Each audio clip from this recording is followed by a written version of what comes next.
Ihe bụ n'isi bego nke ọ bụ narụ bego ego yiba karịa. Ihe bụ n'isi bego nke ọ bụ narụ bego ego yiba maka o. Obodo ekwezurugo ya bụ n'isi bego aha bụ narụ bego ewo ego yiba maka. agbata ekwezurugo ya bụ n'isi bego anyị ya bụ narụ bego ewo ego yiba maka. ihe bụ n'isi bego nke ọ bụ narụ bego ego yiba karịa. Ihe bụ n'isi bego nke ọ bụ narụ bego ego yiba maka o. Obologwu ekwezurugo ya bụ n'isi bego ewo ya bụ narụ bego ego yiba maka.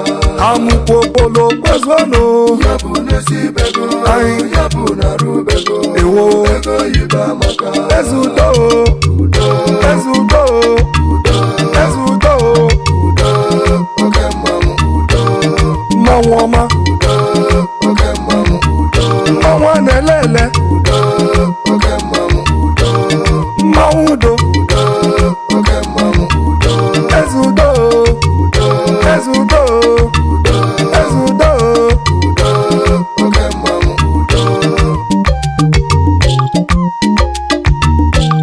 ihe bụ n'isi bego nke ọ bụ narụ bego ego yiba karịa.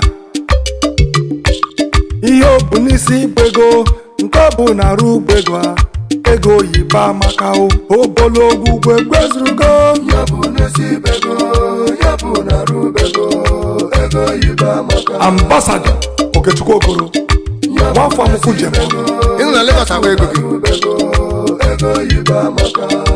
Chief Kelechi Eke Bikobi Villa First ya bụ narụ bego ego yiba maka. Chief Chris Okoro JP Ikembawa ya bụ narụ Ikemba ego yiba maka.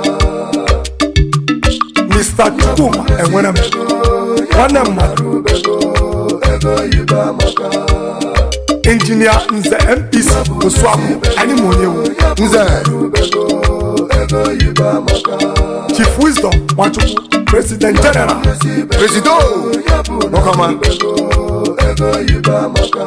Obologwu ekwezurugo ya bụ n'isi bego ewo ya bụ narụ bego aha atụrụ Nze nwoke obiọma oke osisi obolo ihe anyị aja eru iwu oke mmadụ ego yiba maka. Mr. Chinwendu Iwuji ya bụ n'isi CBN Global Services Limited nwanne baba ọdụkwa Ezudo kwezuonụ Kalistus ewo Kalimụọ aha ego yiba maka. Ambassador Livinus nọchiri ezi enyi Hollywood ego yiba maka. Mr. Brendan Chukwuezi nwaafọ Pele narụ bego ego yiba maka. Ike Kingsley Nwigwe ome nwanne wa Abuja nwanne mmadụ ọgadịrịrị gị na mma ọdụmesi dum n'ogwu oke mmanwụ nna mụrụ Malaysia bụ Fani Egwe ọzara igwe obodo dozie na ogodu n'obi ọdụ nwapraka Ezudo ekele ọkpọta ejemba ego yiba maka. Mr. Augustine Joko ọdụ Ubonyede ego yiba maka. Mr. Linus Njoko onye nna Baishaka Yezu Makrobia ego yiba maka. Dr. Uchenna Mbamana Life Gate Clinics Limited aka na agwọrọ ilekwa ụwa ego yiba maka. okenyi oke iwu ala nwa ndị ụmụndụma Rege Mesaya ego yiba maka. Chinagoro nwa igwe eso na ndị na-eti mmanwụ onye mmanwụ Malaysia Mr. Amobi Njoko ọdụ Ezudo Mobis nwanne m Mobis ego yiba maka. obodo ekwezurugo ya bụ n'isi bego ewo ya bụ narụ bego aha ego yiba maka. ọ dị n'aka ọbara looking good Yezu odumodu na mba nọ onye egwu dịkara aka Reverend Father Ndukwu Chief ihe tinyere one of Saturday oke mmadụ Reverend onye ekpere ewo Mr. Ike Amon Oriakụ Godinobi nara ekele. ị na-eme mmanwụ. Mr. Martin Akụjọ iso na ndị a gara n'iru ọ ga-adịrị gị na Senior citizen Nigeria Airways Martin Ego anyị ekelelo obodo ekwezụ Camelus ọnwụ zuru ike Arambuki ewo bụ ezi enyi amụkwa ekwezugo amụkụziri mba zuo ekele Chikasin aham Chikasino Elda iwe onye nna Michael Tabu aka na akwụkwọ enye Brazil oke enyi Darlington Onyedike Flex Estate Nwabugo Onyedike Bugo nna mụrụ Darlington Onyedike oke nwale iyi Ezudo Ekelu Ifeanyi Onyedike Jepi Ifi Nwamba aka na-eti egwu ewo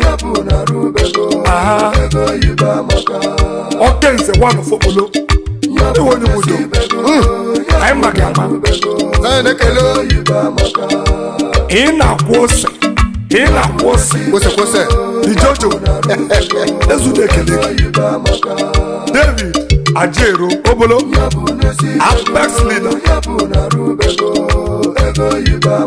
ọnụ na-ekwuru ọha oge ụzọma iso n'aka na-eti mmụọ emusi Alhaji Nzewachukwu ebuliere m ukwe mmụọ nna anyị ikwe onwedi onye nna nwecheche eme ihe Zion eburule n'ukwe mmanwụ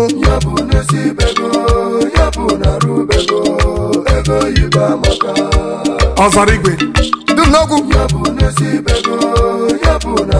Ugodinobi ọbọdete mba nna anyị ọdụmehi oke mmanwụ Igbo nwe bụfu onye kwe nnukwu mmanwụ Ezudo apaliele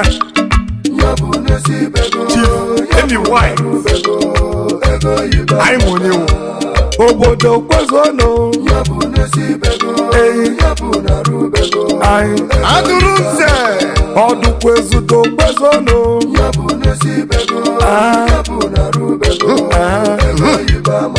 Ezudo Uzoma Okorizwe Uzomako Mawoma